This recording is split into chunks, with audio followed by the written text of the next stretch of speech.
نحمده ونصلي على رسوله الكريم اما بعد فاعوذ بالله من الشیطان الرجیم بسم اللہ الرحمن الرحیم۔ اس دعا کے ساتھ کہ جن کے والدین عزیز و اقارب اس دنیا سے جا چکے ہیں، اللہ تعالیٰ ان کی قبریں پر نور کر دے، اللہ ان کے درجات بلند کر دے، کیونکہ نبی کریم صلی اللہ علیہ وآلہ وسلم فرماتے ہیں کہ مردہ شخص کی مثال اس شخص کی طرح ہے جو ڈوب رہا ہو اور جان بچانے کے لیے ادھر ادھر ہاتھ پاؤں مار رہا ہو۔ چنانچہ مردہ بھی اپنے بیوی، بچوں اور دوستوں کی دعاؤں کا منتظر رہتا ہے،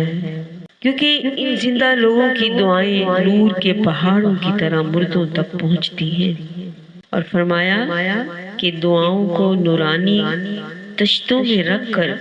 مردوں کے سامنے لاتے ہیں اور بتاتے ہیں کہ یہ تحفہ فلاں دوست کی طرف سے ہے، فلاں عزیز کی طرف سے ہے، اور مردہ اس سے اسی طرح خوش ہوتا ہے جیسے کہ زندہ لوگ تحائف سے خوش ہوا کرتے ہیں۔ دعا کے لیے کچھ ارکان ہیں اور کچھ پر ہیں اور کچھ اسباب ہیں اور کچھ اوقات ہیں۔ اگر ارکان کے موافق ہوتی ہے دعا تو دعا قوی ہوتی ہے،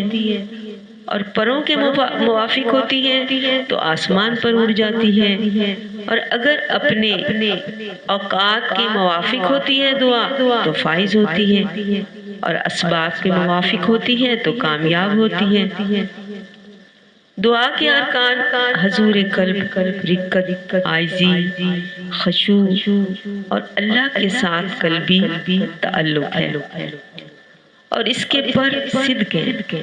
اور اس کے ارکان رات کا آخری حصہ، اور اس کے اسباب نبی کریم صلی اللہ علیہ وآلہ وسلم پر درود پڑھنا۔ حضرت ابو یزید فرمایا کرتے تھے کہ اگر تجھ کو حضرت موسیٰ علیہ السلام کی سی مناجات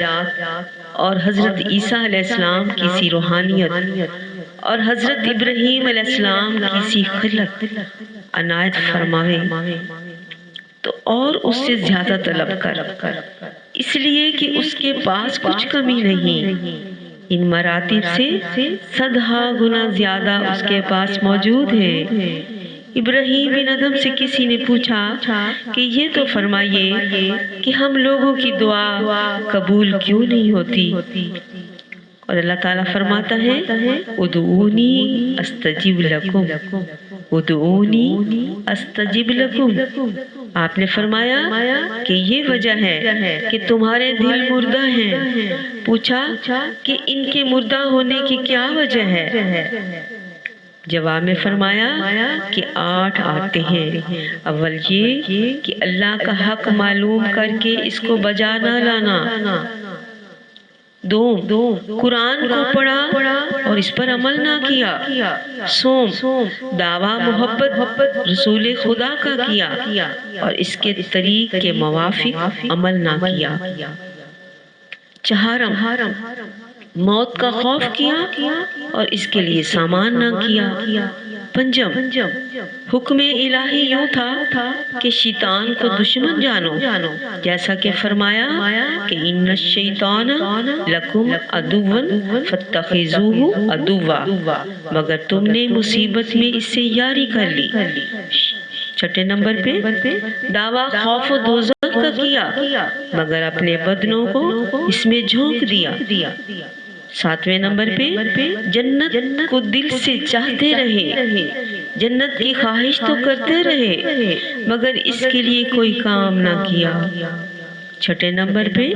صبح اٹھتے ہی اپنے عیبوں کو پیٹھ پیچھے ڈال دیا اور لوگوں کی عیب چینی اختیار کی، پس ان باتوں سے اللہ تعالیٰ ناراض ہو گیا اور ہماری دعا قبول نہ ہوئی۔ باللہ من الشیطان الرجیم، بسم اللہ الرحمن الرحیم، الحمدللہ رب العالمین، الرحمن الرحیم، مالک یوم الدین إياك نعبد وإياك نستعين اهدنا الصراط المستقيم صراط الذين أنعمت عليهم غير المغضوب عليهم ولا الضالين آمين بسم الله الرحمن الرحيم قل هو الله أحد الله الصمد لم يلد ولم يولد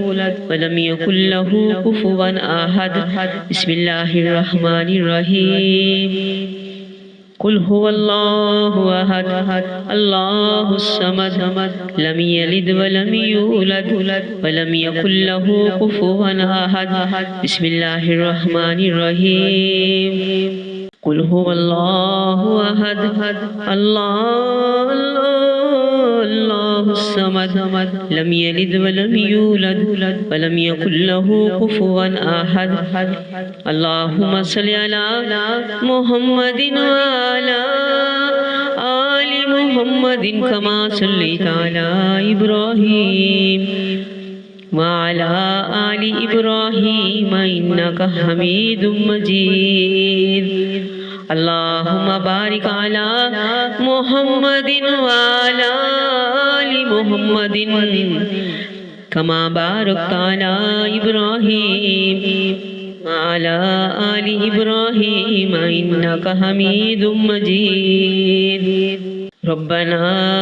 ظلمنا أنفسنا وإن لم تغفر لنا وترحمنا لنكونن من الخاسرين ربنا آتنا في الدنيا حسنة وفي الآخرة حسنة وقنا عذاب النار ربنا اغفر لي ولوالدي وللمؤمنين يوم يقوم الحساب ربنا اغفر لي ولوالدي وللمؤمنين يوم يقوم الحساب ربنا اغفر لي ولوالدي وللمؤمنين يوم يقوم الحساب رب ارحمهما كما ربياني صغيرا رب ارحمهما كما ربياني صغيرا رب ارحمهما كما ربياني صغيرا رب اغفر وارحم وأنت خير الراحمين أنت خير الراحمين أنت خير الراحمين يا ربنا يا ربنا يا ربنا يا ربنا يا ربنا يا ربنا يا ربنا يا ربنا یا رحمان یا اللہ یا رحیم یا اللہ یا کریم یا اللہ یا غفور یا اللہ یا تواب یا اللہ یا وہاب یا اللہ یا وہاب یا اللہ یا وہاب یا اللہ اے میرے پاک پروردگار ہم نے جو کلام الہی پڑھا اللہ اپنی رحمت کے صدقے اس کو اپنی بارگاہ الہی میں قبول و مقبول